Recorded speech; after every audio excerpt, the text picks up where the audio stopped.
Pasamos a analizar en la lección 8 las obligaciones contables de los empresarios.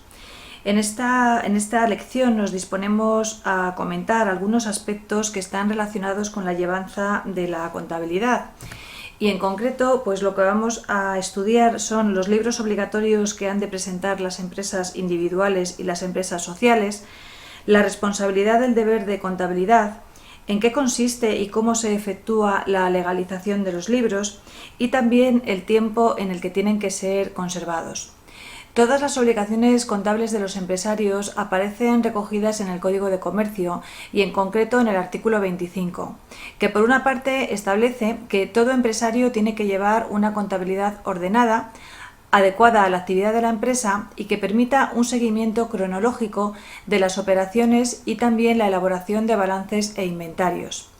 Y además nos indica en este mismo artículo del Código de Comercio que la contabilidad tiene que ser llevada por empresarios o por personas debidamente autorizadas sin perjuicio de la responsabilidad de aquellos, es decir, de la responsabilidad de los empresarios. Es necesario también indicar que el deber de contabilidad es aplicable absolutamente a todas las empresas, independientemente de su actividad, de su tamaño o de su forma jurídica. ¿De quién es la responsabilidad del deber de la contabilidad? Pues aquí tenemos que distinguir entre empresas individuales y empresas sociales. En empresas individuales el responsable es el propietario, mientras que en las empresas sociales son los administradores. Por lo tanto, son los miembros del consejo de administración si es que la empresa tiene establecido un consejo de administración. ¿Cuáles son los libros obligatorios?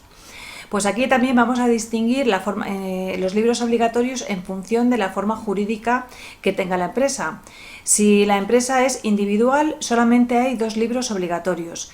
Por una parte, el libro de inventario de cuentas anuales y por otra, el libro diario. Sin embargo, si nos encontramos en una sociedad mercantil, son más los libros obligatorios, porque además de los dos que hemos mencionado para la empresa individual, también sería obligatorio llevar un libro de actas y también un libro de registro de acciones nominativas en el caso de que nos encontremos en sociedades anónimas, o bien un libro de registro de socios si nos encontramos en sociedades de responsabilidad limitada. Vamos a ir analizando ahora cuál es el contenido de cada uno de estos libros obligatorios. Comenzamos con el libro de inventario y de cuentas anuales. Este libro se configura en un único libro que va a tener el siguiente contenido. Tiene que aparecer el balance de la empresa al inicio del ejercicio. También tienen que aparecer los balances de comprobación y aquí debemos indicar que el artículo 28 del Código de Comercio establece que al menos trimestralmente se transcribirán con sumas y saldos los balances de comprobación. Entonces, esta disposición del Código de Comercio se interpreta como una obligación de elaborar el balance de comprobación obligatoriamente de forma trimestral, aunque por supuesto el empresario o la empresa puede elaborar un balance de comprobación cada vez que lo estime conveniente. Recordemos que el balance de comprobación además era uno de los documentos que era importante efectuar o realizar al cierre del ejercicio y antes de la fase de regularización. Bien, volviendo al libro único del libro de inventario y de cuentas anuales, ya hemos dicho que tiene que incluir el balance de la empresa al inicio del ejercicio, los balances de comprobación que acabamos de mencionar y también tiene que incluir el inventario al cierre del ejercicio y las cuentas anuales al cierre del ejercicio. Como vemos, este libro de inventario y cuentas anuales es obligatorio tanto en las empresas individuales como en las sociedades mercantiles. El libro diario. El libro diario también es obligatorio en los dos tipos de empresa. Y como ya sabemos, el libro diario es un registro cronológico y en forma de asientos de todas las operaciones que afectan al patrimonio de la empresa. Ya pasamos a ver a partir de ahora libros, pero que solamente son obligatorios en sociedades mercantiles. El primero que aparece es el libro de actas. En el libro de actas se tiene que hacer constar todos los acuerdos que son adoptados por los órganos colegiados de la sociedad. Y en este libro de actas pues hay que expresar los datos de la convocatoria de las reuniones y también un resumen de los aspectos que se han debatido en esas reuniones y también del resultado de las votaciones. Si nos encontramos en sociedades anónimas, tenemos que llevar un libro de registro de acciones nominativas. En este libro figuran las acciones de la sociedad y se inscriben también las sucesivas transferencias de acciones. Es obligatorio indicar el nombre y apellidos o la denominación social de los sucesivos titulares y también indicar su nacionalidad y su domicilio. Y en el caso de que nos encontremos en sociedades de responsabilidad limitada, lo que tenemos que hacer constar en el libro de registro de socios es la titularidad originaria y también las sucesivas transmisiones de las participaciones sociales. Todos los libros de contabilidad tienen que llevarse manteniendo una serie de formalidades, que son las que aparecen en la pantalla. En primer lugar, las anotaciones tienen que ser realizadas respetando la cronología de los hechos.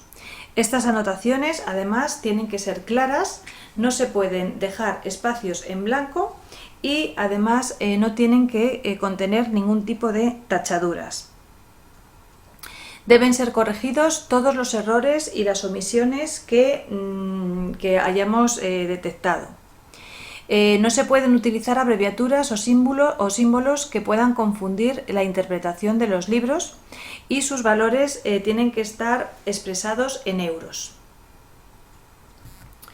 Estos libros obligatorios que acabamos de mencionar tienen que ser depositados en el registro mercantil y es este organismo el que se encarga de legalizar los libros de los empresarios y también se encarga de tramitar el depósito y de dar publicidad a los documentos contables.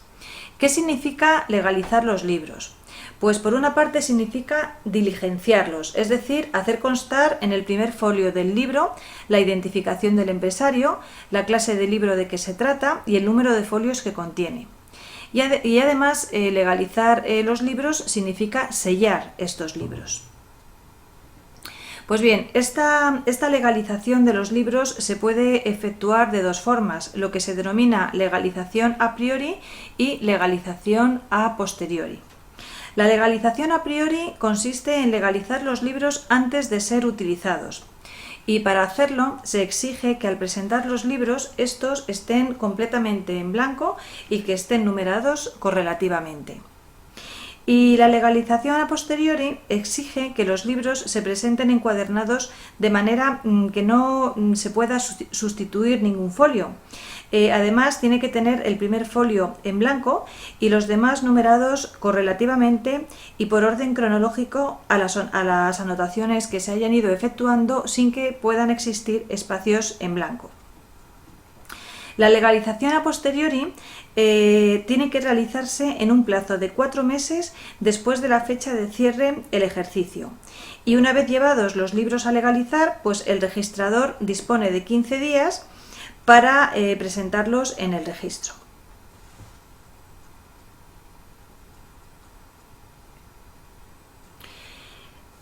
¿Cómo deben conservarse los documentos? Pues también la normativa nos exige esta conservación de los documentos.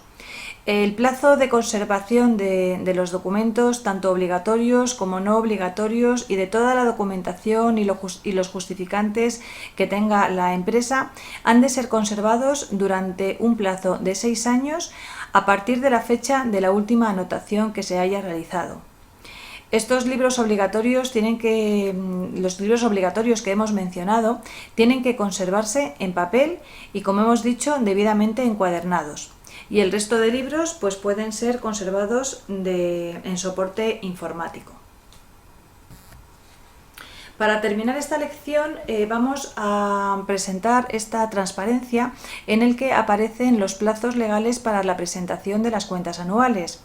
Decir que una vez que se cierra el ejercicio económico o periodo contable, la empresa tiene un plazo de 3 meses para elaborar las cuentas anuales.